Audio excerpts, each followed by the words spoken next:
ఎవరికి? శివుడికా? అయితే అత్తగారికి 7 కోడళ్ళు. చెప్పనా వద్దా? చెప్పు. 7 కోడళ్ళు అయితే ఆరుగురు కోడళ్ళు అంటే ఇష్టం, 7వ కోడలు అంటే అంత ఇష్టపడదు. లేని పిల్లని. లేని పిల్లని? డబ్బులు లేని పిల్లనా? ఇక లేవారకం అంటే డబ్బులు లేనట్టు లెక్క ఇక్కడ. ఇప్పుడు ఈ లేవారకంలో ఉన్న పిల్లని చేసుకున్నాడు. చేసుకుని ఆ పిల్ల అంటే ఇష్టపడదు. 6 కోడళ్ళని కూడా తీసుకెళ్తుంది అన్నమాట. రోజు చెరువు కాడికి వెళ్ళటం, ఒత్తులు వేసుకోవటం, రావటం, చేయటం, చెందటం. ఈ కుండలు ఐదో వేసుకొని చేసుకొని ఇంటి పని అంతా చక్క పెట్టుకొని ఆ స్వామి దగ్గరికి వెళ్ళి ఆ గుడిలో, అదే ఇల్లే గుడి ఆవిడకి, ఆ దేవుడి గదిలోకి వెళ్ళి ఆ దండం పెట్టుకొని రోజు దీపం పెట్టుకునేది.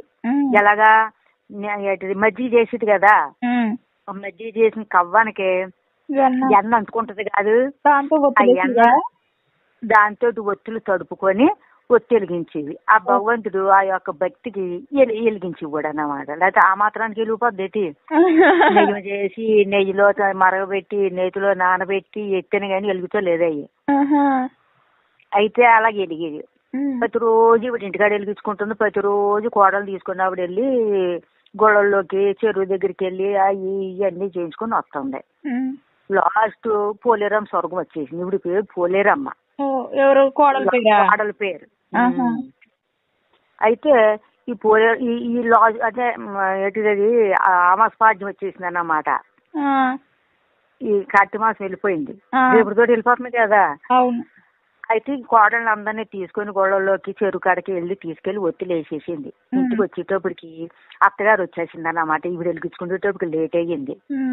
లేట్ అయితే ఏం చేసింది, ఒక బాణ మూత వేసేసింది.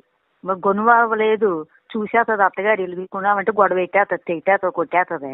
అందుకని చెప్పేసి ఒక కుండలు, అప్పుడు కుండలు కదా ఎత్తుబెట్టింది. కొండ కనపడకుండా, ఆ ఒత్తు కనపడకుండా ఎలుగు కొండ బోర్లించేస్తుంది అన్నమాట. కొండ బోర్లించేసేటప్పటికి ఈవిడ భక్తికి మెచ్చి ఈ కోడళ్ళు అత్తగారు ఉంటుండగానే పువ్వుల విమానం వచ్చేస్తుంది అన్నమాట. స్వర్గంలోంచి పైనుంచి దేవతల్లో వస్తారు. వచ్చి అమ్మ నిన్ను దేవేంద్రుడు రమ్మన్నాడు విష్ణుమూర్తి, నిన్ను నేను తీసుకెళ్లిపోతాను స్వర్గానికి రా అని చెప్పేసి అంటది. అందరికి దండం పెట్టేసి ఇవిడ విమానం ఎక్కేసి మనిషి, ఆత్మ కాదు మనిషే ఎక్కేస్తుంది, బయలుదేరి వెళ్తుంటది. బయలుదేరి వెళ్ళేటప్పటికి నేను వచ్చేస్తాను స్వర్గానికి, నేను వచ్చేస్తాను అని చెప్పేసి ఈ కోడలు కాలు ఏలబడి ఉన్నది దానికి పట్టుకుందంట అత్తగారు. నేను స్వర్గానికి వచ్చేస్తాను నీతో పాటు, నువ్వేం చేసావు ఇంటికాడే కదా ఉన్నావు, నేనైతే రోజు వెళ్ళి గుళ్ళోకి వెళ్ళి చెరువు దగ్గరికి వెళ్ళి ఒత్తులు వేసుకొని వచ్చాను, నాదే పుణ్యం కానీ నీదేం పుణ్యం, నువ్వేం చేసుకొని పోయావు ఇంటికాడే కదా ఉన్నావు, నేను వస్తాను అని కాలు పెట్టుకుంటుంది. కాలు పెట్టుకుంటే ఈ తీసుకెళ్లి వాళ్ళు ఉన్నారు కదా విమానంలో ఉండే వాళ్ళు, అదే బాడీ వాళ్ళు ఏం చేస్తారంటే ఒక్క టాప్ దంతారు కాల్ని. తన వదలు డూబ్బుని ఓడిపోద్ది కిందకే. కాదు ఈవిడ స్వర్గానికి వెళ్ళిపోయింది.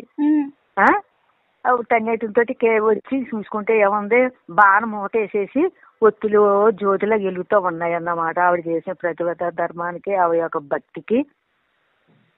చూసావా ఎలా కొట్టానో, ఏమిని ఎలా బాధ పెట్టానో, ఎన్ని ఒత్తులు వేసుకుంటే నాకు సుఖం ఏముంది, ఇంటికాడు ఉండి ఇదే గుడి అనుకుంది, ఇదే స్వర్గం అనుకుంది, నేనే పాపాత్మరాలని చెప్పేసి పశ్చాత్తాపడి 2 చెంపలు వాయించుకుంటది అన్నమాట అత్తగారు. అది పోలమ్మ స్వర్గం. ఈవిడ పేరు పోలేరమ్మ. స్వర్గానికి వెళ్ళిపోయింది కదా, పోలు స్వర్గం అది. Okay okay. అది కథ రేపు కథ ఇవాళ చెప్పేసాను నీకు.